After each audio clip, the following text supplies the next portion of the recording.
Depuis 15 ans, elle explore les chemins du pays de Brest. Cette année, la randorade se déroule autour du Conquet et des groupes de randonneurs arpentent les sentiers côtiers dans la bonne humeur. On passe par la pointe Saint-Mathieu, puis après on revient par les terres et on repart au Conquet. C'est très bien balisé, on se laisse porter, on fait des petites pauses quand on veut et on compte bien danser à l'arrivée.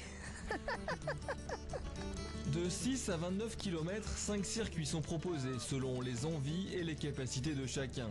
La marche à pied permet de visiter à son rythme les joyaux de la côte. L'appareil photo est de sortie. Je regardais, je scrutais à l'horizon parce qu'apparemment il y a des dauphins, mais bon, je n'en ai pas encore vu un, mais c'est magnifique, c'est vrai. On a un petit vent, juste ce qu'il faut pour avoir vraiment toutes les conditions réunies et c'est très intéressant, c'est sympa. Varzouar à Varvor, sur terre et sur mer, la randorade, fidèle à sa devise, s'enfonce aussi dans les chemins creux de campagne. L'occasion d'emprunter de petits sentiers privés ouverts exceptionnellement. Le chemin que j'emprunte est très très chouette. Il n'y a pas beaucoup de monde et j'ai vu la mer, j'ai vu les bois, c'est très très chouette. L'ouverture d'une propriété qui n'est pas accessible au public d'habitude, donc très agréable. Avec les chants des oiseaux, les grenouilles, tout ça, la nature. La plupart des randonneurs sont des habitués qui, chaque année, apprécient de faire des découvertes grâce à cette manifestation itinérante. C'est jamais au même endroit, donc c'est la variété. On découvre de nouveaux circuits, de nouveaux patrimoines, des églises, c'est assez sympa. Découvrir de vieilles pierres, profiter de la beauté des paysages, le scénario idéal pour des marcheurs qui reviennent en nombre. Ils étaient 3000 cette année.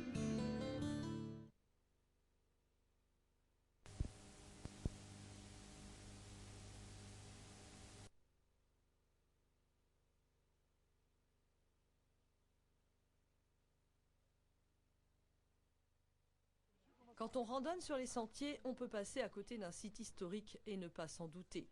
Par exemple, ce qui ressemble parfois à une colline tout à fait naturelle est en réalité le vestige d'une très ancienne fortification.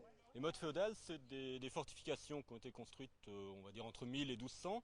Assez simple, hein. Il s'agit de repérer une colline et sur une colline de réaliser en plus une motte de terre. Là, on la voit très bien, cette motte là, elle est artificielle.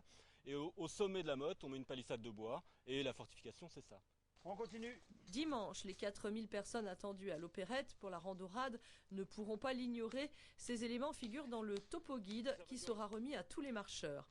Il contient des informations sur les paysages traversés, la faune, la flore et bien sûr l'histoire des lieux. Ici, on est à côté du village de Kersanton.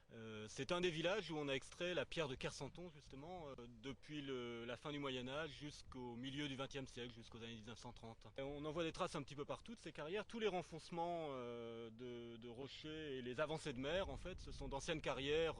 Pour profiter de cette vue, il faudra cependant marcher 21 ou 32 km. La randorade propose aussi des circuits de 6, 10 et 15 km, avec dans tous les cas de quoi satisfaire le plaisir des yeux.